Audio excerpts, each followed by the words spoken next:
Hey guys, so recently I said I was going to do more writing type videos. I don't know if you guys really liked or disliked my previous video where I kind of just briefly talked about some writing stuff. But anyways, I thought I'd make this kind of like a little mini-series thing where every now and then I just take a video and talk solely about writing. So I guess this will be the first one of that series and we'll just see how it goes.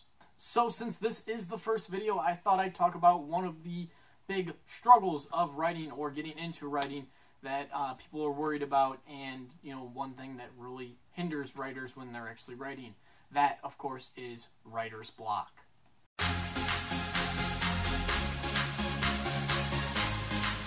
So before we really get into it, I really just want to define what writer's block is and how it affects us. So I have here Merriam-Webster's dictionary. I just looked up their definition of writer's block, and they actually have two definitions, a simple definition and a full definition. So the full definition is a psychological inhibition preventing a writer from proceeding with a piece. And the simple definition is the problem of not being able to think of something to write or not being able to finish writing a story, poem, or etc. So that tells us what it is, but that's kind of a wide window. Like, there are so many different things that can cause you to not be able to write something. And if you look online, I actually, did a little looking before I started recording, and I found an article that had, like, the top 10 things of writer's block. And it's important to realize that there are different forms of writer's block. And depending on what type of obstacle is hindering you, there's different remedies for each one of those things. And, sometimes you can hit a handful of different ones, or maybe it's just always the same one that hits you. So, in order to get past your writer's block, it is important to find out what is causing the issue. Are you struggling to get an idea to even start with? Do you just have too many ideas? Are you struggling with a particular character? Do you feel like your characters are just boring? I'm sorry, I've got a little bit of... Do you kind of have like an outline, but you just don't know how to actually write it? Are you just writing and now you don't know what should happen next? There's tons of examples.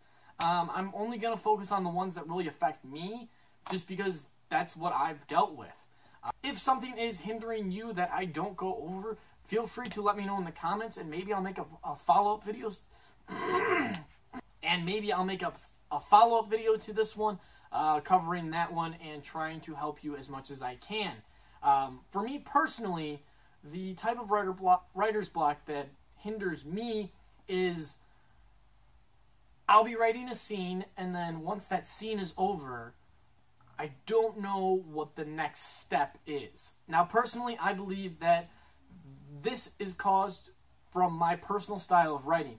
I don't do any form of pre-writing.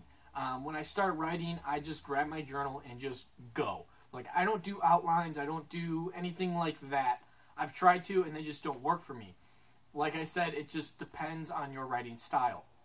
So since I don't work from an outline or anything like that, each scene that I write, I'm just making up on the fly, pretty much. I mean, obviously, I've thought about this a couple days in advance, constantly working my stories in my head, but when I'm writing, it is the first time I'm actually writing that event or scene or what have you.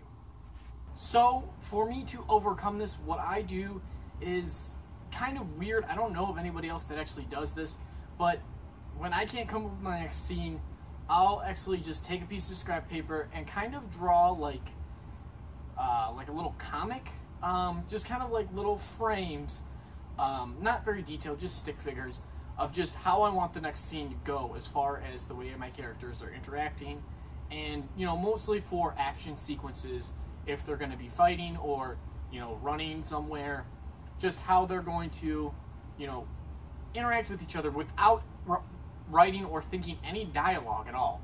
Just so when I have this little comic strip, I can kind of like twist that into the story, and then when I'm actually doing that, I can add the words.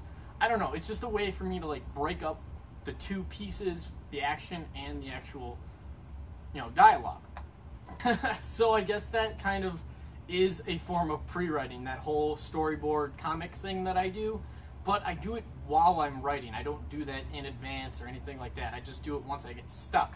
So, I mean, if I were to map it out in the beginning, maybe I could avoid that. But at the same time, when I do these little comics, I just do them for, like, not even a full scene. Like, maybe half a scene, just the little tiny bit that I'm actually stuck on. Because it's a lot easier to, you know, just keep on writing rather than just, like, chicken scratch these little cartoons and then decode them a little bit later into the actual story. It's goofy, but it works for me. And again, depending on what is causing your problem, different things will work.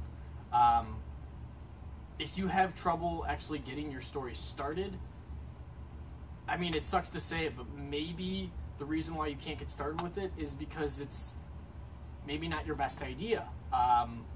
Maybe if you came up with 2 or 3 other ideas, worked on those, you might find a way to take elements from this first idea and implement them into this new story to make the second story much stronger. If you have a problem with your characters, like you don't know what they should be doing in a certain scene, or maybe you have, like your outline, you have point A, B, C, and you have A and C lined up, but the action of B is unclear, but you know you want to end up at this end point where C is, it's kind of hard, you know, you might have to change point C to just have, you know, everything flow naturally instead of just jumping over to where you want them to be.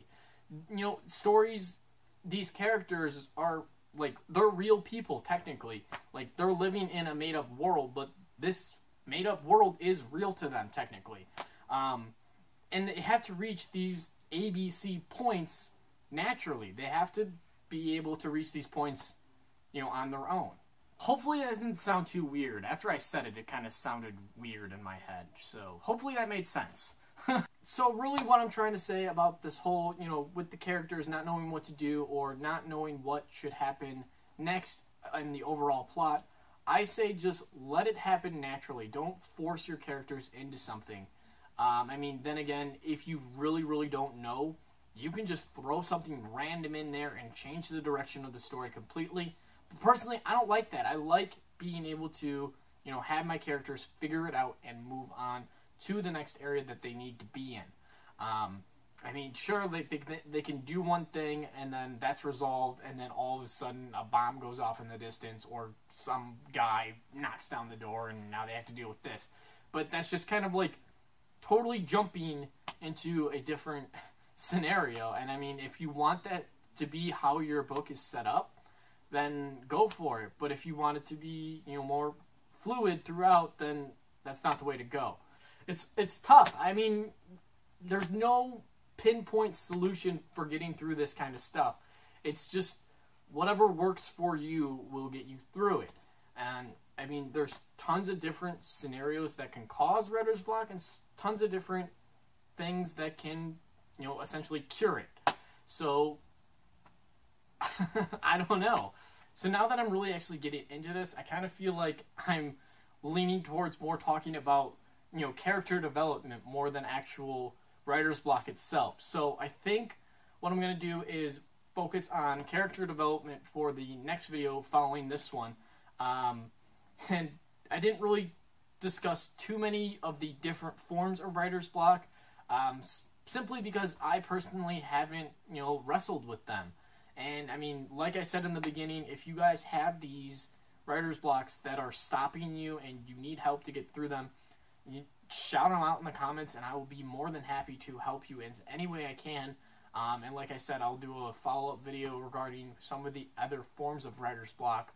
But if you're interested in the idea of me talking about character development for the next video, let me know in the comments if you're interested in that. Leave a like if you are liking this video and want me to do more type of videos like this. That'd be wonderful. Or hey, if you don't want me to talk about character development and you want me to talk about dialogue or setting or something else, let me know in the comments as well. I can hold off on character development and do setting or something else that you guys are curious about. I don't mind. I'd love to hear from you guys what your thoughts and comments are, so be sure to leave them. And if you want to hear more of this writing type stuff, be sure to let me know. That's the only way I'm going to have the drive to keep on doing these videos, if I hear back from you guys. So that being said, I'm going to wrap up the video here. Hopefully this answers some of your questions about writer's block, and good luck out there. I'll see you in the next video. Peace. Hey, thanks again for watching. Be sure to like and subscribe so you don't miss any videos. If you want to see more writing type stuff, be sure to let me know in the comments exactly what kind of stuff you want to see. Blatantly tell me. I'm not going to do it unless you guys tell me. Unless you're really, really lucky and it just happens to be what I think. Anyways, I'm rambling. I'll see you guys later.